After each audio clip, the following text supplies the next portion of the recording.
Hello my friends, as the end of the year, the end of 2017 is still upon us, and I have done my top 10 favorite movies of 2017. It is time for the top 10 worst movies of 2017. Same rules apply, just please keep in mind this is my opinion. It's not going to line up with your opinion, I guarantee you. Everybody watching this is going to have that thought of like, why isn't that movie on here? Other than it being just differing opinions, there are a few reasons I can think of. One, I didn't see it. There's actually a lot of shitty movies this year that I just didn't see because a lot of times it's like, you know what? I'm busy this year.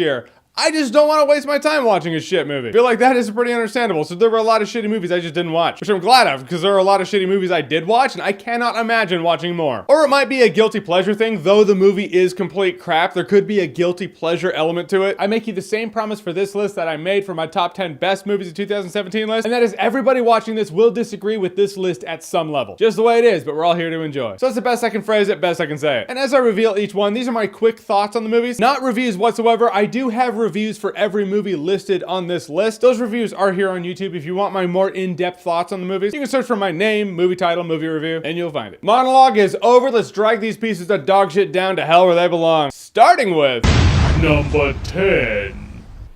Alright, let's be honest here. Flatliners was a pretty good concept, though it is a remake. We were told it was a sequel because it had Kiefer Sutherland. Kiefer Sutherland was in this movie for no reason whatsoever, other than the fact that he was in the original Flatliners. And though it started out as an interesting concept became a boring movie became a messy movie became a disaster. By the end, when people start seeing ghosts or hallucinations, I was out. What happens when you die? A question as old as consciousness, but they bricked it. Number 9. I'm a big fan of the Resident Evil games, not so much the Resident Evil movies. Well, Resident Evil 4 back and Resident Evil 7 anyway. The Resident Evil movies have never represented the Resident Evil games. I don't know why they have the same title other than marketability. But we got ourselves Resident Evil, the final chapter. I can barely tell you what happened in this movie because every action sequence was among the worst shaky cam I have seen in my life. I feel like it's one of those movies where they write it as they film it. Like, we don't know what's happening next, but hold on, I'm writing. I'll tell you tomorrow when we start filming this. The saving grace of this movie, the reason it's actually lower on the list than I thought it would be, is because the upside is it ended the Resident Evil movie franchise. It's gone, supposedly. In this day and age, you never know, it could come back. Number 8. I will give 2017 this. There were some good horror movies that came out. Wish Upon was not one of them. Man, Wish Upon, like, the moment you realize the main girl in the movie is actually kind of an asshole, you check out. It wants to do 100 things, yet it does nothing. The concept of a messed up genie scenario, that's kind of cool. This movie absolutely is the opposite of kind of cool. Again, a movie with a clever concept that feels like it was put in the hands of a 5-year-old, and this is what we got out of it. Number 7.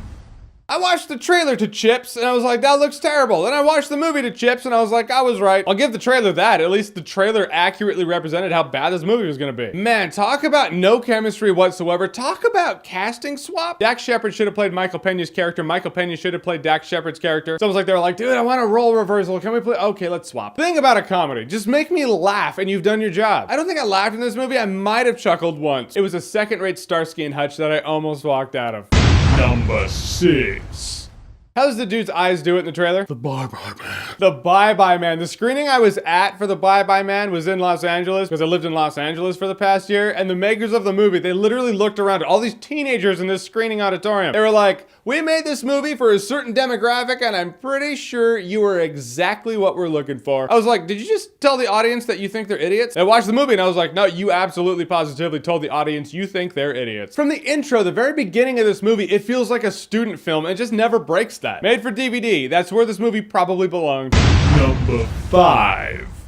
I'm actually torn. Is the Emoji Movie a shitty video game movie, or is it just a shitty movie? Because emojis are not video games. This tried to be another Wreck-It Ralph. It was a 99-cent Wreck-It Ralph. The movie was not only boring, it had boring characters. You can just feel the disconnect between the ones who made this movie and the target audience. Target audience being young people. This movie was made by old people who thought they could speak to young people. They saw a market and jumped on it without understanding what the market was. I wanted to give this movie a pass because it is made for kids, but what this movie is cash grab garbage marketing that treats kids like morons. Meh is what you feel when you watch the Emoji Movie. That or ill. Number 4.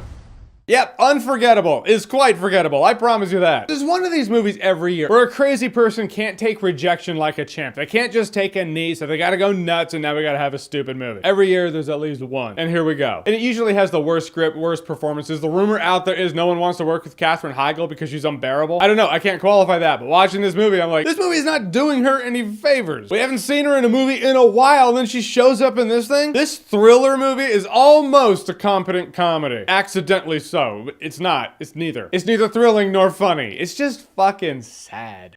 Number 3. Alright folks, I have a complex history with Michael Bay, because without him, I wouldn't have started doing videos on YouTube. Had I not ranted about Transformers Revenge of the Fallen, I would not be here to tell you Transformers The Last Night, it has not gotten better. It's only just gotten longer. That's the thing these movies do. Every movie butchers the Transformers lore a little more. Every movie seems a bit longer. In every movie, the humor's even more awkward. But I sit down in every one of these fucking things. I'm like, maybe this is the one that's gonna break the mold. And then I see Stanley Tucci cracking jokes at the very beginning as Merlin, and I'm like, nope. As Catfish and Sewer Shark once said, here we go again. Oh yeah.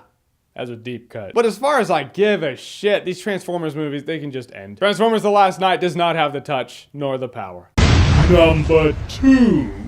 Had David Fincher directed The Snowman, it probably would have been alright. But he didn't, and I hated this movie when I watched it. And I hated this movie even more as time went on. Like every month, every day, I was like, I hate that Snowman movie even more. Talk about a bore, a snooze. This movie had nothing going for it. Michael Fassbender looked like he was phoning it in. Val Kilmer's in it, kind of. It's a boring murder mystery that made no sense. It had these side storylines and these side story arcs that you're like, what's the point of all this? It's almost funny how terrible it is. Every time I revisited my top 10 list, the Snowman crept up higher and higher and higher. And I'll be honest with you guys, full disclosure. Once I found out who the killer was in this movie, and then I watched a horribly choreographed scuffle, I was like, you know what? If I leave now, I can beat the rush. I can beat the traffic. Because there's nothing that's gonna happen in the last 5 minutes that brings it home for me. Someone could pop out of the screen with one of those big checks and be like, Jeremy, you stuck around for the end. You just won $10 million. I'd be like, whatever, your movie's still dog shit. Can I please leave and beat the traffic?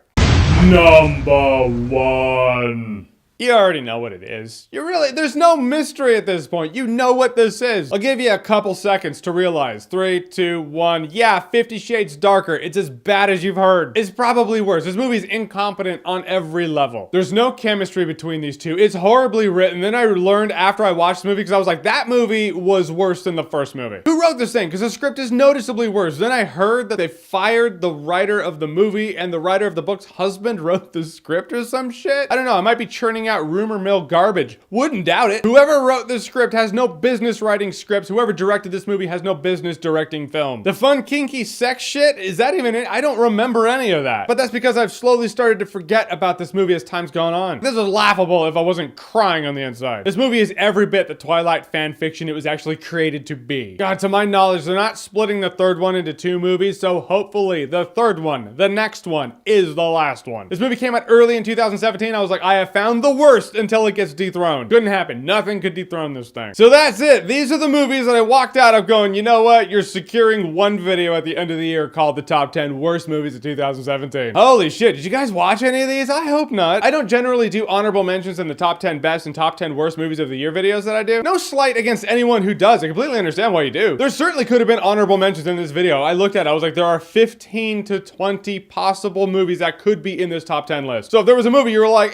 why wasn't it on there? Oh, it deserved to be. It's just you gotta whittle it down to 10. But for me, in my way, it kind of seems like if I was watching the Olympics and they were like, all right, guys, here's an honorable mention or a 4th place medal. You gotta be on the list or you're just not on the list. However, I have kind of run into a fun idea of that Stardust app that people are using. If you don't know what it is, there's an app called Stardust and you can react to a movie for like 30 seconds or review it. You yourself can review movies on Stardust. And I've done a few reviews on there before this. So a fun thing I kind of thought of is in order to not bog down these videos with honorable mentions, I can actually review the honorable mentions there and be like, hey, here's another honorable mention of the top 10 worst list. Didn't quite make it, but here's my Stardust review. I put a link below to my profile on Stardust. Go follow it if you like. Could be kind of fun, an extension of these videos. When I'm done with the worst, I guess I'll do the best. Which is kind of ass backwards to the way I do it on YouTube, but whatever. It's new stuff. I like fun new stuff. All right, guys, so your top 10 worst movies of the year, you gotta whittle it down to 10. Which is the point, right? It's really hard, especially this past year. 2017, man, it gave us some shiners. But what is your list of the top 10 worst movies of 2017? Whatever it is, comment below, let me know. And as always, if you like what you've seen here and you want to see more, click right here to see more.